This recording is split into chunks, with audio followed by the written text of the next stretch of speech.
Parshuram hospital institute of health sciences इथं गेली अनेक वर्ष आयुर्वेद महाविद्यालय, नर्सिंग कॉलेज आणि हॉस्पिटल अशी सेवा उत्तम प्रकारे सुरू आहे। या हॉस्पिटलमध्ये आता महात्मा ज्योतिबा फुले जन आरोग्य आणि आयुष्यमान भारत प्रधानमंत्री जन आरोग्य योजनांना मान्यता दिली आहे। वरील दोन्ही योजनांचे कार्डधारक रुग्णांना पुढील 15 दिवसात अत्यंत अवघड शस्त्रक्रिया, अतिदक्षता विभाग, औषधोपचार आदी सेवा विनामूल्य उपलब्ध होणार आहेत, अशी माहिती संस्थेचे संचालक डॉक्टर श्यामकांत भाकरे यांनी कोकणसाद लाईव्हशी बोलताना दिली।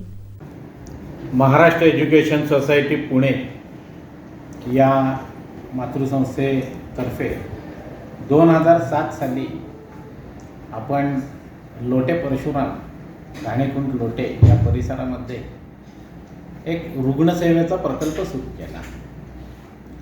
या प्रकल्पाचा मुख्य उद्देश हा येथील सामान्य जनतेला आणि हा जो अविकसित भाग आहे या अविकसित भागातील विद्यार्थ्यांना शिक्षणाच्या सोयी उपलब्ध व्हाव्यात या दृष्टिकोनातून आपण हा महत्त्वाकांक्षी प्रकल्प सुरू केला। परशुराम रुग्णालय हा यामधील एक मध्यवर्ती असा घटक असून त्या माध्यमातून आपण 2007 सालापासून आत्तापर्यंत लाखो रुग्णांना बाह्यरुग्ण म्हणजेच तपासणी, त्याचबरोबर औषधोपचार याची सुविधा अत्यल्प दरात करून दिलेली आहे। त्याचबरोबर हळूहळू हा प्रकल्प ज्या पद्धतीने विकसित होत आहे त्यामध्ये एकूण 8 प्रकारच्या OPD आपल्याकडे आहेत, याद्वारे आपण सेवा देतो आहे। आणि त्याचबरोबर एक सुसज्ज ऑपरेशन थिएटर आपल्या इथे आहे। या ऑपरेशन थिएटरमध्ये जनरल सर्जरी सर्व प्रकारच्या आपण करत असतो, ऑर्थोपेडिक सर्जरी देखील या ठिकाणी होतात, अन्य विविध प्रकारच्या सर्जरीज या आपल्या इथे होत असतात। त्याचप्रमाणे आपल्या इथे ICUची सुविधा उपलब्ध आहे।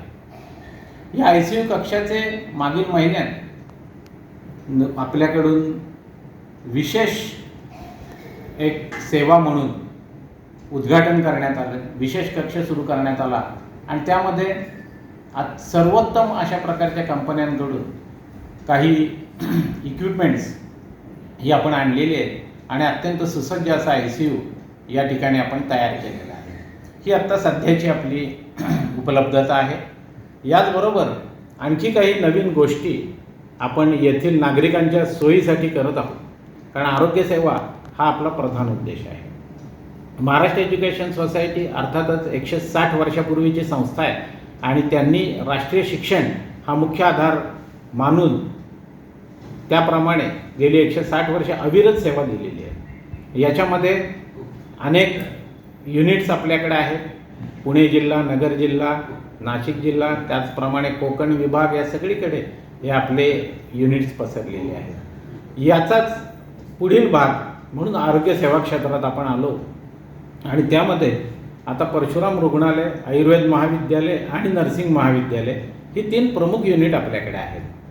नर्सिंग आणि आयुर्वेद महाविद्यालय यांच्यामध्ये मुलींच्या वसतिगृहाची देखील आपल्याकडे उपलब्धता आहे, हे आपलं इथलं वैशिष्ट्य आहे। त्याचप्रमाणे आयुर्वेद महाविद्यालय स्थापन करण्यामागचा मूळ उद्देश आपली संस्कृती आणि त्याचबरोबर या भागातील रुग्णांना आणि येथील विद्यार्थ्यांना डॉक्टर्स स्वतःहून शिकण्यासाठी उपलब्धता करण्यासाठी यासाठी या युनिटचा शुभारंभ झाला। यामध्ये आत्तापर्यंत 500हून अधिक डॉक्टर्स हे या परिसरातील तसेच महाराष्ट्रातील इतर भागातील देखील आपल्याकडून तयार झालेले आहेत। विशिष्ट म्हणजे येथे BMS आयुर्वेद हा विषय शिकवला जातो आणि त्यामधून अत्याधुनिक सर्जरींपासून ते आयुर्वेदाचे ज्ञान ज्याला आपण म्हणतो स्वस्थवृत्तासारखे विषय हे देखील शिकवले जातात आणि त्यामुळं एक संपूर्ण उपचार पद्धती ज्याला म्हणतो या प्रकारचे डॉक्टर्स आपण तयार करत असतो। त्याचबरोबर या भागातील शैक्षणिक ज्या काही गरजा होत्या त्याचा विचार करून सखोल अभ्यास करून 2009 सालापासून संस्थेनं नर्सिंग महाविद्यालय सुरू केले, ज्यामध्ये ANM, GNM हे diploma courses, BSc, PBBSc nursing हे डिग्री कोर्सेस आणि MSc नर्सिंग म्हणजे पोस्ट ग्रॅज्युएशन कोर्सेस या सर्व प्रकारची उपलब्धता आपल्याकडे आहे। सर्वसाधारणपणे वर्षाला 150 विद्यार्थी यामध्ये प्रवेशित होतात आपल्या महाविद्यालयाचं वैशिष्ट्य म्हणजे भारतातील इंडियन नर्सिंग काउन्सिलची मान्यता असलेलेच सर्व विषय आणि सर्व कोर्सेस आपण सुरू केलेले आहेत. हा शैक्षणिक विषय झाला. यामध्ये आत्तापर्यंत 1500हून अधिक नर्सेस या परिसरातील तयार झालेले आहेत. ही एक फार मोठी उपलब्धी आहे. ज्यावेळेस हा प्रकल्प सुरू झाला त्यावेळेस साधारण 10वी झाल्यानंतर येथील विद्यार्थिनींनी काय करावे असा प्रश्न त्यांच्या पालकांना पडत असेल. यासाठी घरोघरी जाऊन आम्ही प्रचार प्रसार केला आणि या कोर्सेसची आम्ही सुरुवात केली आणि तेथपासून आजपर्यंत 1500हून अधिक एवढ्या मुली ह्या उत्तम नर्सिंगचं शिक्षण प्राप्त करून घेतलं. आणि आपल्या संस्थेचं आणि इथल्या युनिटचं वैशिष्ट्य म्हणजे त्यांना दुसऱ्या दिवशी ही रोजगार किंवा नोकरी मिळते. आणि आज या मुली परदेशात देखील गेलेल्या आहेत, महाराष्ट्र सरकारच्या सेवेमध्ये आहेत, केंद्र सरकारच्या इतर राज्यांमध्ये देखील सेवेमध्ये आहेत, शिक्षक म्हणून देखील सेवेमध्ये आहेत. आणि इथलं एक वर्तुळ पूर्ण झाले. येथीलच मुलगी याच परिसरातील इथेच शिकलेली, इथेच पोस्ट ग्रॅज्युएशन केलेलं आणि इथेच लेक्चरर झालेली, हे एक वैशिष्ट्य आपल्याला या विषयाचं सांगता येईल. अगदी हेड ऑफ डिपार्टमेंटपर्यंत पोचलेल्या मुली या ठिकाणी आहेत. हा झाला नर्सिंगचा विषय. तसंच परशुराम हॉस्पिटल किंवा रुग्णालय हा या भागातील एक मानदंड आहे. परशुराम रुग्णालयात आत्तापर्यंत हजारो रुग्ण OPD किंवा बाह्य रुग्ण या प्रकारे आपण तपासले, त्यांना उपचार केले. त्याचबरोबर शेकडो कॅम्प्स दरवर्षी आपण घेत असतो आणि त्या माध्यमातून प्रत्यक्ष लोकांच्या दारात आपण पोहोचत असतो आणि त्या ठिकाणी त्यांना आरोग्यसेवाही उपलब्ध करून देत असतो. यामध्ये कुपोषणग्रस्त मुलांची आपण शिबिरं भरवलेली आहेत. असे वेगवेगळे विविध विषय आपल्याला सांगता येतील. सर्व राष्ट्रीय कार्यक्रमात संपूर्ण नर्सिंग कॉलेज, आयुर्वेद कॉलेज आणि परशुराम रुग्णालय हे कायम आघाडीवर असतं आणि सरकारी आरोग्य योजनेला सर्व प्रकारे आम्ही मदत करत असतो. हे या रुग्णालयाचं वैशिष्ट्य आपल्याला सांगता येईल. आता नवीन एक अत्यंत महत्त्वाची आणि या भागातील लोकांची वर्षानुवर्षाची अपेक्षा पूर्ण करणारी एक योजना, महत्त्वाकांक्षी योजना म्हणजे महात्मा फुले आरोग्य योजना.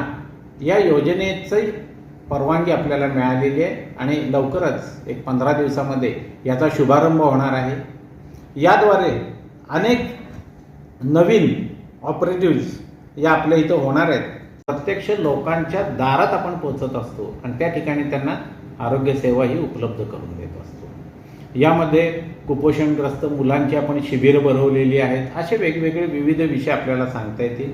सर्व राष्ट्रीय कार्यक्रमात संपूर्ण नर्सिंग कॉलेज, आयुर्वेद कॉलेज आणि परशुराम रुग्णालय हे कायम आघाडीवर असतं आणि सरकारी आरोग्य योजनेला सर्व प्रकारे आम्ही मदत करत असतो. हे या रुग्णालयाचं वैशिष्ट्य आपल्याला सांगता येईल. आता नवीन एक अत्यंत महत्त्वाची आणि या भागातील लोकांची वर्षानुवर्षाची अपेक्षा पूर्ण करणारी एक योजना, महत्त्वाकांक्षी योजना म्हणजे महात्मा फुले आरोग्य योजना.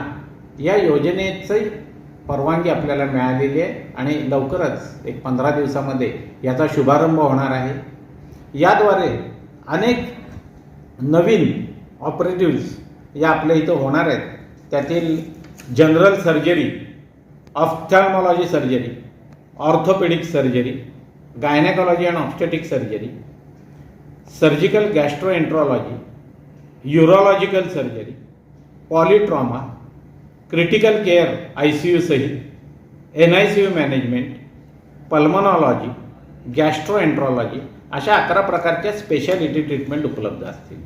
सर्वसाधारणपणे याचं वर्णन करायचं झालं तर येथील जनतेला हे जे उपचार आहेत हे मोफत मिळणार आहेत.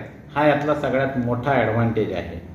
आत्ता आपण बघितलं त्याप्रमाणे सर्जरी हा प्रामुख्याने विषय आहे आणि मेडिसिनमधले ICU असं याचं सर्वसाधारणपणे वर्गीकरण करता येईल. आणि यूरोलॉजिकल सर्जरी म्हणजे किडनीच्या संदर्भात किंवा मूत्र व संस्थानाच्या संदर्भात जे काही ऑपरेटिव्ह असतात ती देखील आता आपल्या इथं मोफत उपचार त्या लोकांना मिळणार आहेत. याचा आणखी एक वैशिष्ट्य या योजनेचं म्हणजे आयुष्मान भारत प्रधानमंत्री जन आरोग्य योजना ही यामध्ये समाविष्ट आहे. ही या स्कीममध्येच आहे. त्याचा देखील फायदा हा येथील नागरिकांना होणार आहे. लोटे परिसरातील औद्योगिक कारखान्यांमध्ये काम करणारे सुमारे 10,000 कर्मचारी व त्यांचे कुटुंबीय यांना ESIS अंतर्गत याचा मोठा फायदा होऊ शकतो. चिपळूण आणि खेड तालुक्यातील जवळजवळ 6,000पेक्षा जास्त माजी सैनिक आणि त्यांचे कुटुंबीय यांना देखील या आरोग्य सेवेचा लाभ घेता येणार आहे. अशा प्रकारे महात्मा ज्योतिराव फुले जन आरोग्य योजना ही येथील या भागातील सर्व प्रकारच्या नागरिकांचा, सर्व स्टेक होल्डर्ससाठी अत्यंत महत्त्वाकांक्षी अशी योजना आहे आणि ती लवकरच सुरू होत आहे.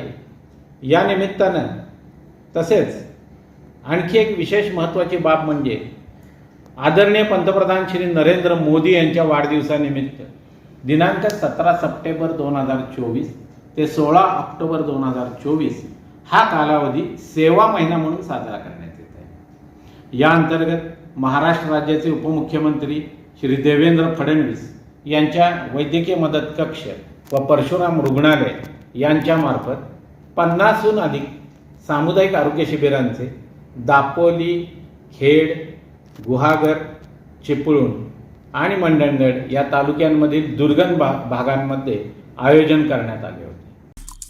आमचे दिवसभरातले सर्व अपडेट्स, ताज्या घडामोडी आणि थेट लाईव्ह पाहण्यासाठी सबस्क्राईब करा, लाईक करा कोकणचं नंबर 1 महा चॅनल कोकण 7 लाईव्हचं YouTube चॅनल.